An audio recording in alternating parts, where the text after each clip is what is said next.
Tonight, I'm just going to mostly speak about the impact of statelessness. I mean, Miriam did a great job outlining the current situation, but I also kind of want to bring up and discuss what Région is doing to support addressing the concerns of documentation, specifically for those of Haitian descent, Dominicans of Haitian descent.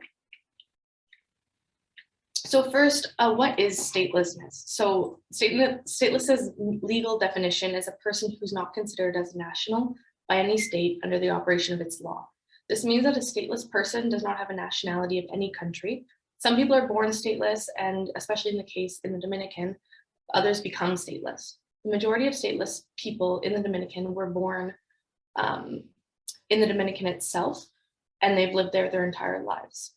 So the results of being statelessness often means a lack of access to healthcare, education, or access to the workforce.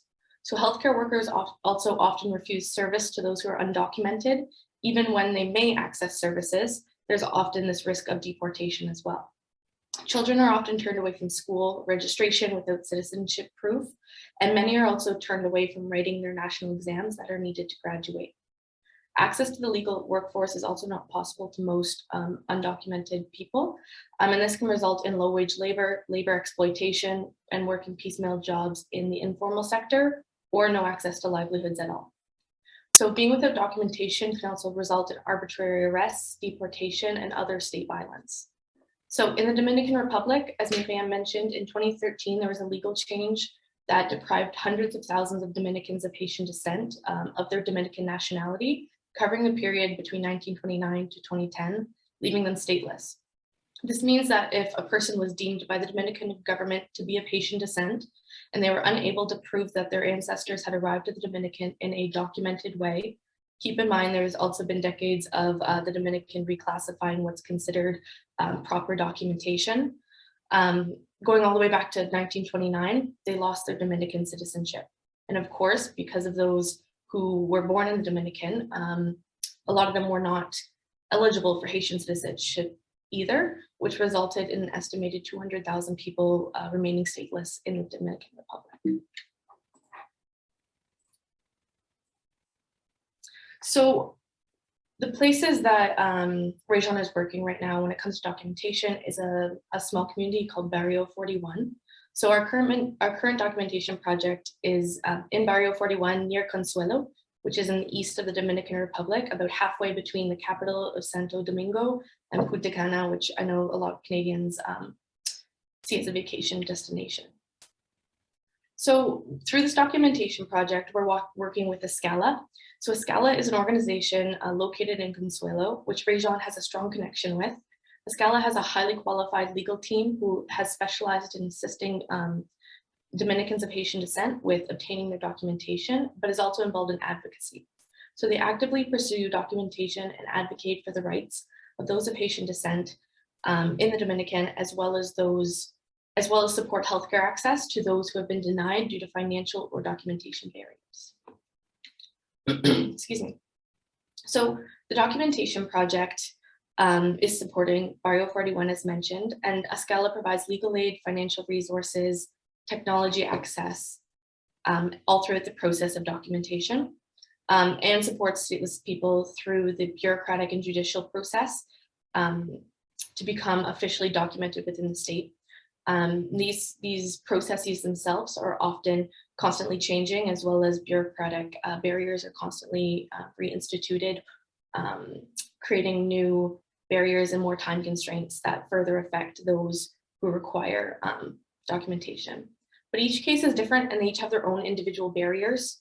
So often things as small as spelling mistakes by government officials on historic documents can lead to denial and the process having to be restarted from scratch.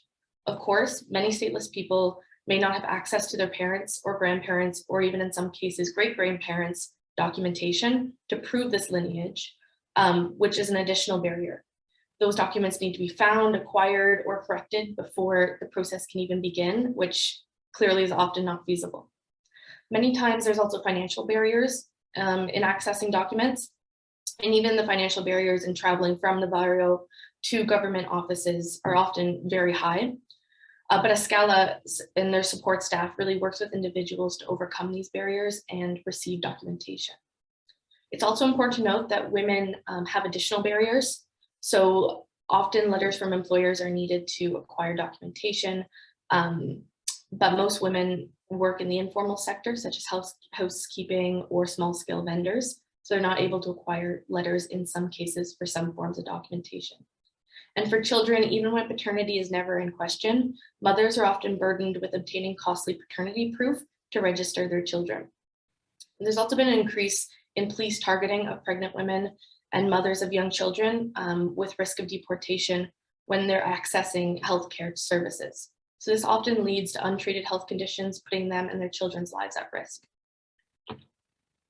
However, we have seen some successes and some positive notes through the documentation project. So the first family I want to introduce you to is the Vincents. So here's their photo. This is Maria Elena Vincent and Andre Bueno Vincent. So Mary Elena Vincent Marte has 3 children who are currently supported in different processes of obtaining documentation. So the oldest Marcia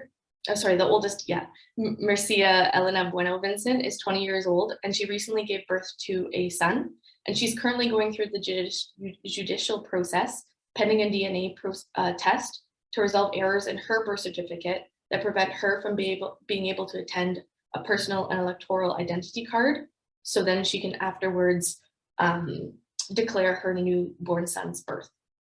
So the second of the children is Miguel Angel Bueno Vincent, who is currently being accompanied in the judicial process to rectify the data on his birth certificate. And he was recently informed by the Superior Electoral Court that his case has had a final judgment, but he still must wait to complete the bureaucratic process before obtaining his documentation. And the last child is Andre, who is in the photo. He's currently undergoing the late declaration process, which is being investigated in the late statements unit. And despite our insistence, the investigation, and Escala's assistance as well, the investigation has not taken place, nor the interview. So as you can see, the process is constantly running into new barriers, different barriers, but we are making headway and we're growing the program as well. So there's currently 45 families being assisted. So 8 of these cases are fully resolved. 12 of the families' cases have severe barriers, and the other 25 are in progress. So there's also a severe demand for documentation in the community because, as mentioned earlier, not having documents means poor health outcomes, lack of education, and not being able to access formal employment. However, even the ability to reacquire citizenship means the potential reversal of these negative life impacts. So we have plans to expand through 2022 and 2023, including offering assistance to an additional 15 or more families, particularly with obtaining passports, as this has been an urgent request from the community. But we're always looking to expand and support even more families as the need is there. So thank you so much for your time tonight and for your support of Rajon. But since this problem is massive and cannot be fully covered in these last few minutes, Gord has dropped a few links in the chat with some additional resources to learn more. Like introduced, my whole thesis is just on a small part of the situation. So you can imagine how large, how much content is out there to learn more about it as well. And of course, any donations tonight will support our ability to sustain and expand the documentation project in partnership with Escala. So thank you so much.